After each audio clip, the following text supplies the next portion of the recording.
यहूदा की पुस्तक में काफी लोगों ने मुझसे एक सवाल पूछा पिछले दिनों कि मूसा का सब कहाँ है?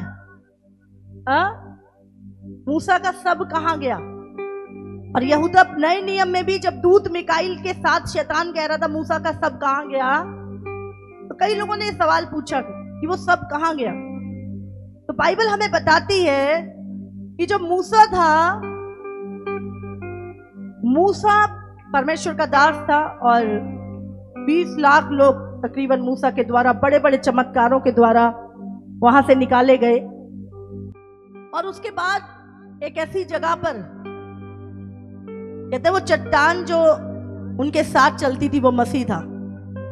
तो जब रास्ते में इजराइलियों को प्यास लगी तो परमेश्वर ने मूसा को बोला 2 बार लाठी मार और पानी निकलेगा। तो उसने 2 बार लाठी मारी, पानी निकला। ये क्या था? ये यीशु मसीह का क्रूसिफिक्शन था। यीशु मसीह मारा गया क्रूस पर। लेकिन दूसरी बार परमेश्वर ने क्या बोला? इस चट्टान से कह कि पानी दे। पर उसने क्या किया? चट्टान पर 2 बार लाठी मारी। प्रभु ने क्या बोला था? जब यीशु मसीह एक बार क्रूस पे जा चुका है, अब दोबारा नहीं चढ़ाना उसको। अब क्या था? प्रार्थना करनी थी। और जब वो प्रार्थना करनी थी, पर उसने क्या किया? लाठी मारी।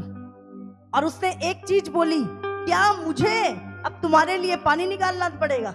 पानी तुम्हारी, समझ रहे? तो उसने वो महिमा खुद ले ली। आप जब जो भी हीलिंग हो रही है, जो कुछ भी हो रहा है, वो मैं नहीं कर रही हूँ, यीशु मसीह कर रहा है। हालेलुया। तो पानी कौन दे रहा था?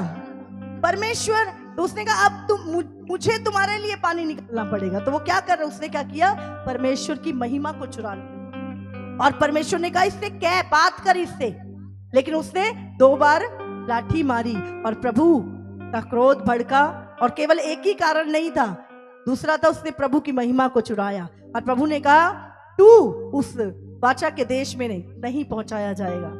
लेकिन यह नहीं था कि परमेश्वर ने उसे इस्तेमाल करना बंद कर दिया था। और बाइबल में लिखा है कि जब मूसा मर गया तो खुद परमेश्वर ने मूसा को मिट्टी दी थी। मोआब देश में खुद परमेश्वर ने मूसा को मिट्टी दी और कोई नहीं जानता कि मूसा का सब कहां गाड़ा गया। सिर्फ परमेश्वर को पता है। और बाइबल में हम जानते हैं, नए नियम में अगर हम देखें तो यीशु मसीह के को मिलने मूसा आया कि नहीं आया? आया था, मूसा और एलिया। तो इसका मतलब मूसा आज परमेश्वर के साथ है। हालेलुया। लेकिन क्यों परमेश्वर ने उसके शब्द के बारे में नहीं बताया? क्योंकि शैतान चाहता था कि मूसा की कब्र अगर मिल जाए तो वहां पर एक धार्मिक स्थान बना दिया जाए और इजरायली लोग जाके वहां पर क्या करें? मूसा को सजदा करें। और जो परमेश्वर की महिमा है वो उसके नबी को दी जाए।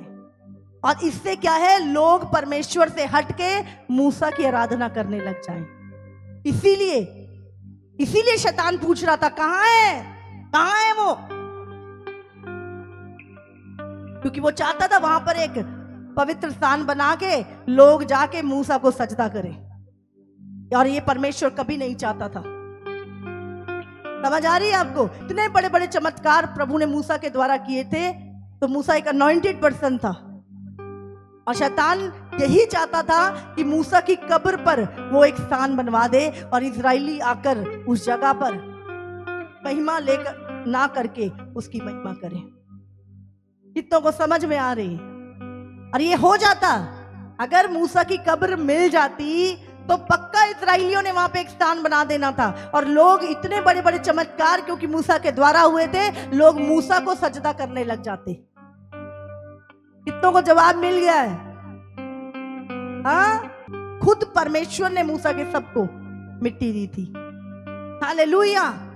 तो शैतान विवाद करता है कहां है मूसा की कब्र, क्योंकि वो आज भी चाहता है मूसा की कब्र बना के वहां पर इजरायली लोग सजदा करें। क्योंकि इजरायलियों को ये हुक्म नहीं है कि वो नबियों को सजदा करें, वो सिर्फ अपने पिता और परमेश्वर की, सृष्टिकर्ता प्रभु का, परमेश्वर का धन्यवाद करें और उसी को सजदा करें। हालेलुया।